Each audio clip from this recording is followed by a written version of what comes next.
Finally, there is a finality and clarity on what is going to be the constituency of Rahul Gandhi and Priyanka Gandhi Vadra. Late in the evening, the announcement was made officially that Rahul Gandhi, as we had reported earlier, has decided to remain as a member of parliament from Raebareli. So let's now break down for our viewers what is really the reason why he chose this over what he once called his favorite constituency of Wayanad. First of all, Raebareli has been a family bastion. It was a constituency from which Feroz Gandhi, the grandfather of Rahul Gandhi, who was contesting from here. He's been an MP from there. And after that, it has pretty much stayed with the Gandhi family, or at least someone close to the Gandhi family. So Indira Gandhi, Sonia Gandhi, and then Rahul Gandhi. In 2004, when Rahul made his poll debut and contested from Amethi, his mother gave up that constituency and shifted to Raebareli. But Raebareli welcomed her with open arms because she was seen as the Bahu of Indira Gandhi and a favorite Bahu as that. And therefore, her connect, the family connect with Raebareli remains.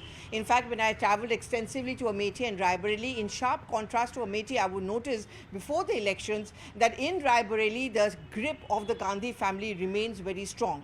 And therefore, it came as no surprise when the dharohar or the legacy was actually passed on to the son of Sonia Gandhi, Rahul Gandhi. If you remember, when Sonia announced his candidature on stage, she said that मैं अपने बेटे Rahul Gandhi आपको सौंप रही हूँ.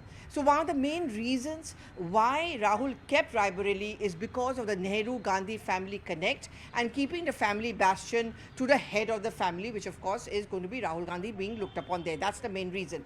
But beyond this emotive reason, there are political reasons as well. We all know UP is one of the key states with the largest number of Lok Sabha seats. But more than that, they say the road to Delhi goes through Uttar Pradesh. That's also been one state in which the Congress has not done very well for itself.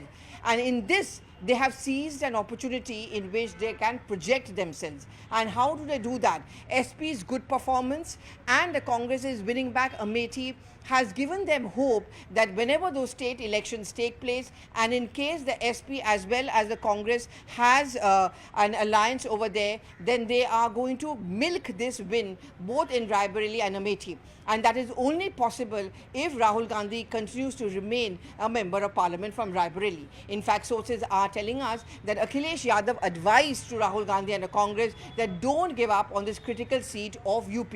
Together with Amethi and Raebareli, it is going to be easy for us to possibly make a mark in Uttar Pradesh. The second thing is that Congress has often been accused of being a party based down south. Whether the fact is that in Karnataka and Telangana they have the government, they are relatively better off in south, and Rahul Gandhi has been an MP from a southern state, the Congress needed to break this perception that it had no footprint in north. So between the brother and sister, they pretty much chalked out on north and south, where Rahul Gandhi's MPship from Raebareli is going to be used to create footprints in north, and Priyanka Gandhi Vadra from Wayanad will of course ensure that the Congress footprint remains strong in the south.